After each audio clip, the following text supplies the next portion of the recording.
ನಿಮ್ಮ ಅತ್ತಿಗೆಗೆ ನಾವೇನು ಅನ್ಯಾಯ ಮಾಡಿದ್ವಪ್ಪ? ಹಾಂ, ಹೆಂಗೆ ಇದು ಮಾಡ್ತಾ ಇದ್ದಾರೆ ಅಂದ್ರೆ ನಿಜ, ಹೆಂಗೆ ಬೈಕೊಳ್ತಾ ಇದ್ದಾರೆ ಅವರು. ನಾವೇನಾದರೂ ಅವ್ರಿಗೆ ಅನ್ಯಾಯ ಮಾಡಿದ್ವಾ? ಅವ್ರು ಇನ್ನೂ ನಮಗೆ ಅನ್ಯಾಯ ಮಾಡಿದ್ದಾರೆ. ನಾವು ಅವ್ರಿಗೇನು ಅನ್ಯಾಯ ಮಾಡಿಲ್ಲ, ನಾವೇನು ಅವ್ರದ್ದೇನು ತಿಂದಿಲ್ಲ. ನಮ್ದಿನ್ನೂ ನಿನ್ನ ಹತ್ರ ದುಡ್ಡು ದುಡಿಸ್ಕೊಂಡು ಇಟ್ಕೊಂಡಿದ್ದಾರೆ, ಬೈಕೊಳ್ತಾ ಇರ್ತಾರೆ. ಹೊಟ್ಟೆ ಉರ್ಕಂತಾನೆ, ಹೊಟ್ಟೆ ಉರ್ಕ. ಯಾಕಂದರೆ ಇವಾಗ ನಾವು ಮಾಡ್ತಾ ಇರೋದಕ್ಕೆ ಅವ್ನು ಸಹಿಸ್ಕಾಮಲ್ಲ, ಬೋಲು ಇದು ಮಾಡ್ತಾನೆ ಅಂತಾನು ಇಂತಾನು ಅಂತ ಬೈಕೆಂಬ್ತಿರ್ತಾರೆ ನಿಮ್ಮನ್ನ. ಬೈಕಂಬ್ಲೇಳಿ ಬಿಡುಪಾರು. ಬೈಕೊಂಡು ಅವರು ಹೋಗ್ತಾರೆ. ದೇವ್ರು ನೋಡ್ಕೊಂತ ನಾನು ಯಾರಿಗೂ ಅನ್ಯಾಯ ಮಾಡಿಲ್ಲ. ನಾನು ಇಲ್ಲೋಡು, ನಾನು ನನ್ನ ಹೆಂಡ್ತಿನ ದೂರ ಮಾಡ್ಕೊಂಡ್ರು ನಾನು ಅವ್ರ ಮೇಲೆ ಎಷ್ಟು ನಂಬಿಕೆ ಇಟ್ಕೊಂಡಿದ್ದೆ ಅಂದರೆ ಅಷ್ಟು ನಂಬಿಕೆ ಇಟ್ಕೊಂಡಿದ್ದೆ. ಅವ್ರು ಯಾವತ್ತೂ ಈ ರೀತಿ ಮಾಡಿದ್ರು ನನಗೆ ತುಂಬ ಬೇಜಾರಾಗೈತೆ. ನನಗೆ ಅವ್ರ ಸುದ್ದಿನೇ ಬೇಡ, ಸುಮ್ಮನಿರು. ನಮ್ಮ ಅತ್ತಿಗೆ ಹತ್ರ ನಾನು ಮಾತಾಡೋದೇ ಇಲ್ಲ. ಅವ್ರ ಮೇಲೆ ಏನೋ ಒಂಥರ ನಾನು ನಂಬಿಕೆ ಇಟ್ಕೊಂಡಿದ್ದೆ, ಆದರೆ ಅವ್ರ ಹತ್ರ ಇಂಥ ಬುದ್ಧಿ ಐತೆ ಅಂತ ಅಂದ್ಕೊಂಡಿರಲಿಲ್ಲ. ನಾನು ತುಂಬ ಬೇಜಾರಾಗಿದ್ದೀನಿ, ಸುಮ್ಮನಿರು. ಅವ್ರ ಸುದ್ದಿನೇ ಬೇಡ, ಅದನ್ನೆಲ್ಲ ಮರೆತು ನಾನು ಕೆಲಸಕ್ಕೆ ಹೋಗ್ತಾ ಇದ್ದೀನಿ. ನೀನು ಸುಮ್ಮನಿರು, ಅವ್ರ ಬಗ್ಗೆ ತಲೆ ಕೆಡಿಸ್ಕೋಬೇಡ. ಅವ್ರೇನಾದರೂ ಮಾತಾಡ್ಕೊಳ್ಳಿ. ಸರಿ ಆಯ್ತಪ್ಪ, ಅದಕ್ಕೆ ಸುಮ್ಮನೆ ಇದ್ದೀನಿ. ಹೆಂಗಾದ್ರೂ ಮಾಡ್ಕೊಂಬ್ಲಿ ಅಂತ ಹೇಳಿ. ಸರಿ ಆಯಿತು, ಕೆಲ್ಸಕ್ಕೆ ಹೋಗ್ತೀರಾ? ಹುಷಾರು. ಹಾಂ ಸರಿ ಆಯಿತು ಪರು, ಬಾಯ್. ಚಂಪಾಗೆ ಫೋನ್ ಮಾಡಬೇಕು. ಹಲೋ ಹಲೋ ಚಂಪಾ, ಏನು ಮಾಡ್ತಾ ಇದೀಯಾ? ಏನಿಲ್ಲ ಪರು, ಕೂತ್ಕೊಂಡಿದ್ದೆ ಕಣೆ. ಏನು ಮಾಡಲಿ, ಸುಮ್ಮನೆ ಇವಾಗ ಅವಳ ಅಂಗಡಿನೂ ಇವಾಗ ಮುಚ್ಚುತ್ತಾಳಂತೆ. ಅಂಗಡಿ ಸವಾಸ ಬೇಡ, ನಾನು ಅಂಗಡಿ ಕ್ಲೋಸ್ ಮಾಡ್ತೀನಿ ಅಂತ ಹೇಳಿದಾಳೆ ಅಂಗಡಿ ಓನರು. ಅದಕ್ಕೆ ಅಲ್ಲಿಗೆ ಹೋಗ್ತಾ ಇಲ್ಲ.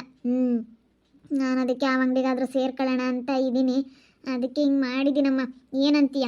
ನಿಮ್ಮ ಅಕ್ಕನಿಗೆ, ಆ ಪ್ರೀತಿನಿಗೆ ಹಿಂಗೆ ಮಾಡಿದ್ದೀನಿ. ಹಂಗಾದ್ರೆ ಕೆಲಸ ಬಿಡ್ತಾಳೆ ಅಂತ ಹೇಳಿ ಅದಕ್ಕೆ ನನ್ನ ಫ್ರೆಂಡ್ ಯಾರೋ ಒಬ್ಬ ಹಿಂಗೆ ಇದ್ದ, ಅವನಿಗೆ ಹೇಳ್ಬಿಟ್ಟು ನಾನು ಹಿಂಗೆ ಈ ರೀತಿ ಆಗ್ತಾಯಿದೆ, ಹೇಳ್ಬಿಡು ಅಂತ ಹೇಳಿದ್ದೀನಿ.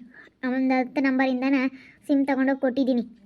ಒಂದು 10 ಸಿಮ್ ಕಾರ್ಡ್ ಇದ್ವು ನಮ್ಮ ಹತ್ರ ಎಲ್ಲ, ಎಷ್ಟೊಂದು ಎಲ್ಲ ತೊಗೊಂಡೋಗಿ ಕೊಟ್ಟಿದ್ದೀನಿ. ಒಂದೊಂದೇ ಹಾಕ್ಕೊಂಡು ಮಾಡ್ತಾ ಇರು ಫೋನ ಅಂತ ಹೇಳಿ ಅವಳಿಗೆ. ಅದಕ್ಕೇನೆ ಅವನು ಚೆನ್ನಾಗಿ ಬೈದಂತೆ ಗಂಡ. ಇವಾಗ ಅವ್ರ ಮನೇಲಿ ಈ ರೀತಿ ಯುದ್ಧ ನಡೀತಾ ಇದೆ ಪಾರು. ಓ ಹೌದಾ, ನಾಳೆ ಬಾ, ಮನೆ ಹತ್ರ ಬಾ, ನಾನು ಫ್ರೀ ಆಗಿದ್ದೀನಿ, ಮಾತಾಡೋಣ. ಇನ್ನೂ ಸರಿಯಾಗಿ ಟಾರ್ಚರ್ ಕೊಡೋಣ. ಹೇಳ್ತೀನಿ, ಸರಿಯಾಗಿ ಮಾಡಿದ್ಯಾ ಕಣೆ ಅಂದರೆ ಸಖತ್ತು ಮೆರಿತಾವಳೆ. ಆವಾಗ ಕೆಲ್ಸಕ್ಕೆ ಹೋಗ್ತಾ ಇದ್ದಾಳಲ್ಲ, ಇವಾಗ ಕೆಲ್ಸಕ್ಕೆ ಬೇರೆ ಹೋಗ್ತಾ ಇರೋದಕ್ಕೂ ಅದಕ್ಕೂ ಅವಳು ತುಂಬ ಮೆರಿತಾ ಇದ್ದಾಳೆ. ಇವಾಗ ಬೇರೆ ಅತ್ತೆ ಸಪೋರ್ಟು. ಅತ್ತೆನ ಮಾತಾಡ್ಸಲ್ಲ ಅಂತ ಅಂದ್ಕೊಂಡೇನೆ ಮನೆಯೆಲ್ಲ ಕಿತ್ಕೊಬಿಟ್ಟಿದ್ದಾಳೆ ಕಣೆ. ಬೋಲು ಒಳ್ಳೆಯಳಲ್ಲ ಪ್ರೀತಿ. ಅದಕ್ಕೆ ಮತ್ತೆ ನೀನು ಆ ಕೆಲಸಕ್ಕೆಲ್ಲ ಸೇರ್ಕೊಂಬಂತೆ ಅವಳನ್ನೇನಾದ್ರೂ ಮಾಡಿ ತೆಗಿಸ್ಬಿಡು.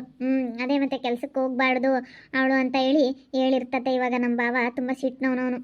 ಹೇಳಿರ್ತಾನೆ ಕೆಲ್ಸಕ್ಕೆ ಹೋಗ್ಬೇಡ ನೀನು ಅಂತ. ಹೇಳಿರ್ತಾರೆ, ನಾನು ಅಂಗಡಿ ಹತ್ರ ಇದೆಯಾ ಅಂತ ಹೇಳಿ ಎಲ್ಲ ಕೇಳು ಅಂತ. ಹಿಂಗೆ ಬಂದಿದ್ದ ನನ್ನ ಫ್ರೆಂಡ್ ಒಬ್ಬ, ರಕ್ಷಿತ್ ಅಂತ ಇದ್ದ. ರಕ್ಷಿಗೆ ಹೇಳ್ಬಿಟ್ಟು ನಾನು ಹೇಳಿದ್ದೀನಿ. ಅವನಿಗೆ ಹೇಳ್ದೆ ಹಿಂಗೆ ಏಟಿ ಮಾಡು ಅಂತ ಹೇಳಿ. ಅವನು ಫೋನ್ ಮಾಡಿಬಿಟ್ಟು, ರಕ್ಷಿ ಅದೇ ನೋಡಿದ್ಯಲ್ಲ ನೀನು, ಓ ನಮ್ಮ ಕ್ಲಾಸ್ಮೇಟು, ಗೊತ್ತೇಳು. ಅವನಿಗೆ ಹೇಳ್ದೆ ಈ ರೀತಿ ಮಾಡು ಅಂತ ಹೇಳಿ. ಹಿಂಗೆ ಯಾವುದೋ ಒಂದು ಹಳೆ ಫೋನ್ ಇತ್ತು, ಅದರೊಳಗಡೆ ಹಾಕ್ಕೊಬಿಟ್ಟು ಅವಳ ನಂಬರ್ ತೊಗೊಂಡು ನಾನು ಹಿಂಗೆ ಹೇಳ್ದೆ. ನನಗೆ ನಂಬರ್ ಗೊತ್ತಿರಲಿಲ್ಲ, ಅದಕ್ಕೆ ನಾನು ನಿನಗೆ ಫೋನ್ ಮಾಡಿದ್ದು. ನನಗೆ ಗೊತ್ತಿರಲಿಲ್ಲ ಕಣೆ ನೀನು ವಾರ್ಗಿತ್ತಿ ಅಂತ. ಆಮೇಲೆ ನೀನು ಯಾವತ್ತೋ ಒಂದಿನ ಫ್ಯಾಮಿಲಿ ಫೋಟೋ ಹಾಕಿದ್ದಲ್ಲ ಸ್ಟೇಟಸಲ್ಲಿ, ಅವತ್ತು ನೋಡಿದೆ. ಅದಕ್ಕೆ ನೆನ್ನೆ ನಾನು ನಿನಗೆ ಕೇಳಬೇಕು ಅಂತ ಫೋನ್ ಮಾಡಿದ್ದು, ನನಗೆ ಗೊತ್ತಿತ್ತು. ಆಮೇಲೆ ನಾನು ಅದಕ್ಕೆ ನೆನ್ನೆ ಬೇಕಾಗುತ್ತಲ್ಲ ನಂಬರ್, ಅದಕ್ಕೆ ನಿನ್ನ ಹತ್ರ ಫೋನ್ ಮಾಡಿ ನಂಬರ್ ಇಸ್ಕೊಂಡಿದ್ದು. ಹೆಂಗೊಬ್ಳು ನಂಬರ್ ಸಿಕ್ತಲ್ಲ ಅಂತೇಳಿ ಅದಕ್ಕೆ ನಾನು ಅವಳಿಗೆ ಹೇಳಿ ಅವ್ನಿಗೆ ಹೇಳ್ಬಿಟ್ಟು ಮತ್ತು ಭರತ್ಗೂ ರಕ್ಷಿಗೂ ಹೇಳ್ಬಿಟ್ಟು ಈ ರೀತಿ ಮಾಡಿಸ್ದೆ. ಇವಾಗ ಹೇಗಿದೆ ನನ್ನ ಪ್ಲ್ಯಾನು? ತುಂಬ ಚೆನ್ನಾಗಿದೆ ಕಣೆ, ನನಗೇನೋ ತುಂಬ ಇಷ್ಟ ಆಯಿತು. ಅವ್ರೇನೇ ಅಂದರೂ ಜಗಳ ಆಡ್ತಾ ಇರಲಿಲ್ಲ ಗಂಡ ಹೆಂಡತಿ. ನಾನು ನನ್ನ ಗಂಡ ಹೆಂಗೆ ದೂರ ಆಗಿದ್ವಿ ಅಂದರೆ ನಿಜವಾಗ್ಲೂ ಅವರಿಗೋಸ್ಕರ ನನ್ನ ಗಂಡ ನನ್ನೇ ಬಿಟ್ಟಿದ್ದೆ ಗೊತ್ತಾ. ಎಷ್ಟು ನಾನು ಅಯ್ಯಂದಿದ್ದೀನಿ ಅವಳಿಂದನ.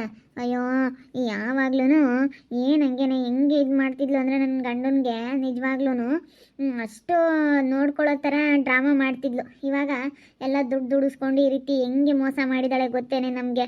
ಇವಾಗ ಮನೆ ಒಟ್ಟಿಗೆ ಕಟ್ಟೋಣ ಒಂದೇ ಹತ್ರನ ಅಂತ ಹೇಳ್ದವಳು, ಇವಾಗ ಬೇರೆ ಕಟ್ಟೋಣ ಅಂತ ಹೇಳಿ ಈಗ ಆಳೆನೇ ಎಲ್ಲ ಉಲ್ಟಾ ಹೊಡಿತಾ ಇದ್ದಾಳೆ. ಅದಕ್ಕೆ ಸರಿಯಾಗಿ ಮಾಡಿದ್ಯಾ ತಗ. ಎಷ್ಟು ನಮಗೆ ತೊಂದರೆ ಮಾಡಿದ್ದಾಳೆ ಅಂದರೆ ನಿಜವಾಗ್ಲೂ ತುಂಬ ಸಿಟ್ಟೈತೆ ಅವಳ ಮೇಲೆ. ಆದರೂ ಹುಷಾರಾಗಿ ನೋಡ್ಕೊಂಡು, ಅಂದರೆ ಕಂಡುಹಿಡಿಯೋದಕ್ಕಂತೂ ಸಾಧ್ಯ ಇಲ್ಲ ಯಾರು ಅಂತ ಹೇಳಿ. ಈಗ ಗಂಡು ಮಕ್ಕಳೆಲ್ಲ ಮಾತಾಡಿರೋದು ನನ್ನ ಕೇಳಿದ್ರೆ ನನಗೇನು ಗೊತ್ತಮ್ಮ ಅಂತ ಹೇಳ್ತೀನಿ. ಕೇಳೋದಿಲ್ಲ ಅಷ್ಟು ಸುಲಭವಾಗಿ, ಏನೋ ಸಾಕ್ಷಿ ಆದರೆ ಗೊತ್ತಿಲ್ದಲ್ಲ ಹೆಂಗೆ ಕೇಳೋಕ್ಕಾಗುತ್ತೆ. ಇವಾಗ ಸಿಮ್ಮೆಲ್ಲ ಯಾರ ಹೆಸರಿಗಿತ್ತೆ, ಅವ್ರು ಎಲ್ಲಿ ಏನು ಅಂತೇಳಿ ಹೆಂಗೆ ಕಂಡುಹಿಡಿಯೋಕ್ಕಾಗಲ್ಲ, ಕಂಡುಹಿಡಿಯೋದಕ್ಕಂತೂ ಆಗಲ್ಲ. ಇವಾಗ 10 ನಂಬರ್ ತೊಗೊಂಡಿರೋದು, 10 ನಂಬರ್ ಯಾವ್ಯಾವ ಸಿಮ್ಮು, ಅದರೊಳಗೆ ಕರೆನ್ಸಿ ಹಾಕೋದು ಫೋನ್ ಮಾಡಿಸೋದು ಹಂಗೆ ಮಾಡ್ತಾಯಿದ್ದೀನಿ ನಾನು. ಹಿಂಗೆ ಫೋನು ಎಲ್ಲನ ಸುಮ್ಮನೆ ಈಗ ಸ್ವಿಚ್ ಆಫ್ ಮಾಡೋದು. ಮತ್ತು ಅದು ಹೆಂಗೆ ಕಂಡುಹಿಡಿಯೋಕ್ಕಾಗಲ್ಲ. ಅದಕ್ಕೆ ನಾನು ಹೇಳಿದ್ದೀನಿ ಈ ರೀತಿ ಮಾಡು ಅಂತೇಳಿ. ಅದೇ ಅವಳು ಕೆಲಸ ಬಿಟ್ಟರೆ ನಾನು ಅಲ್ಲಿಗೆ ಹೋಗಿ ಕೆಲಸಕ್ಕೆ ಸೇರ್ಕೊಂಬನ ಅಂತ.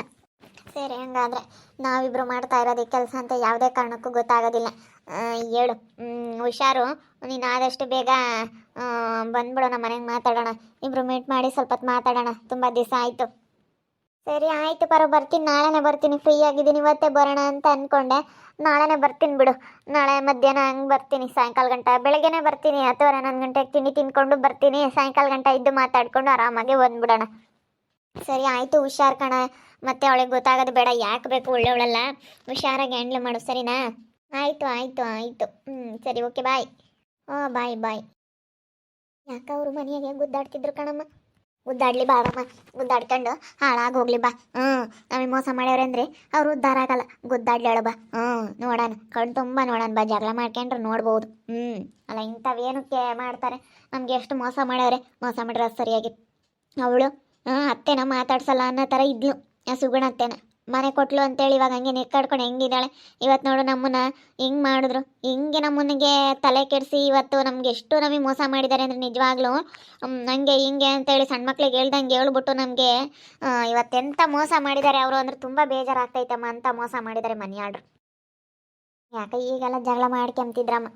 ಅಮ್ಮಣಿಯ, ನೀನು ತಲೆ ಕೆಡಿಸ್ಕೊಬೇಡ, ನೀನು ಸುಮ್ಮನೆ ಇದ್ಬಿಡು. ಈಗ ನಾವು ಅದು ಏನು ಮಾಡ್ಬೇಕು ಅದು ಮಾಡ್ತೀವಿ.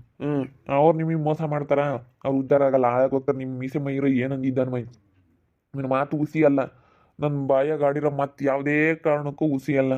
ನಾನು ಇಲ್ಲೋಡು, ನಾನು ಏನಾನ ಒಂದು ನುಡ್ದಿದ್ದೀನಿ ಅಂದರೆ ಅದು ಹಾಗೆ ಆಗುತ್ತೆ. ಹ್ಞೂನಪ್ಪ, ಅವರು ಮೋಸ ಮಾಡವ್ರೆ ಮನೆಯಾಡ್ರು. ಹಾಳಾಗೋಗ್ತಾರೆ. ಮೋಸ ಮಾಡಿದ್ರೇನು ಉದ್ಧಾರ ಆಗಲ್ಲ. ಇವತ್ತು ವಿಕ್ಕಿ ಹತ್ರ ಎಷ್ಟು ದುಡಿಸ್ಕೊಂಡ್ರು ಗೊತ್ತಾ? ಅವರು ದುಡಿಸ್ಕೊಂಡು ಇವತ್ತು ಹಿಂಗೆ ಮಾಡಬಾರ್ದು. ಅವಳು ಸುಗುಣತ್ತೆ ಮಾತಾಡ್ಸಲ್ಲ, ನನಗೆ ಮದುವೆ ಆಗಿ ಇನ್ನೊಂದು ದಿವಸನೇ ಬೇರೆ ಕಳಿಸಿದ್ಲು ಅಂತ ಹೇಳ್ತಾ ಇದ್ದವಳು. ಮನೆ ಕೊಟ್ಟೆಡ್ಗೆ ಅತ್ತೆ ಸೊಸೆ ಇಬ್ಬರು ಎಷ್ಟು ಒಂದಾಗಿ ಎಷ್ಟು ನನಗೆ ಅವಮಾನ ಮಾಡಿದ್ರಲ್ಲ. ನಾನು ಕೆಲಸ ಮಾಡ್ತಿದ್ದೆ, ಕೆಲಸಕ್ಕೆ ಹೋದ್ರೂ ನಾನೆಲ್ಲ ಕೆಲಸ ಮಾಡಿಕೊಂಡು ಎಷ್ಟು ಚೆನ್ನಾಗಿ ನಾನು ನಿಜ ನಾನು ಎಷ್ಟು ನಾನು ಕೆಲಸ ಮಾಡಿದ್ದೀನಿ ಅಂತ ನನಗೆ ಗೊತ್ತಪ್ಪ. ನೋಡಮ್ಮ, ಆಗ್ತಿರ್ಲಿಲ್ಲ ಅವಳಿಗೂ ಹಂಗೇನೆ. ಇವಾಗ ಹಂಗೆ ಅವ್ರು ಹೆಂಗೆ ಒಂದಾಗ್ಬಿಟ್ರು. ಅತ್ತೆ ಸೊಸೆ ಇಬ್ಬರು ಒಂದಾಗ್ಯವ್ರಿ. ಈಗ ಹೇಳ್ತಿದ್ಲು, ನೀನು ಮಾತಾಡಬೇಡ ಕಣು ಅಂತ ಹೇಳ್ತಿದ್ಲು. ನೀನು ಹಂಗೆಲ್ಲ ಮಾತಾಡಬೇಡ, ಅವಳು ಅಂತಾಳಲ್ಲ.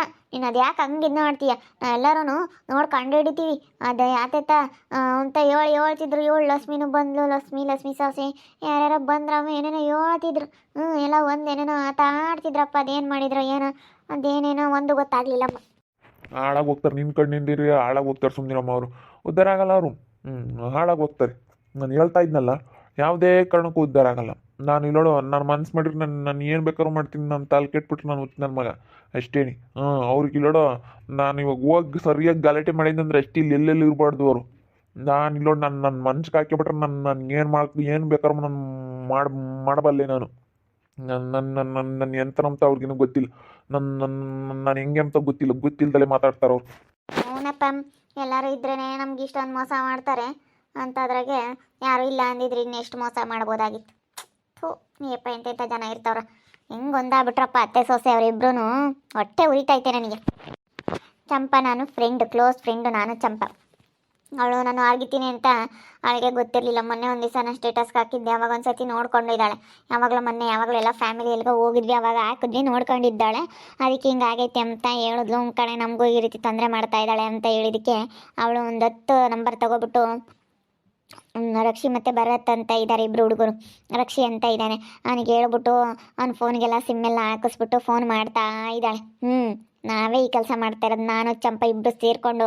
ಅವಳಿಗೆ ಅಂಥ ಪರಿಸ್ಥಿತಿಗೆ ತಂದಿಡ್ತೀವಿ. ಅವಳು ಮತ್ತು ಇವಳು ಕೆಲಸಕ್ಕೆ ಹೋಗ್ಲಿಲ್ಲ ಅಂದರೆ ಅವಳು ಅಲ್ಲಿಗೆ ಹೋಗ್ತಾಳೆ ಅಂಗಡಿ ಕೆಲಸಕ್ಕೆ.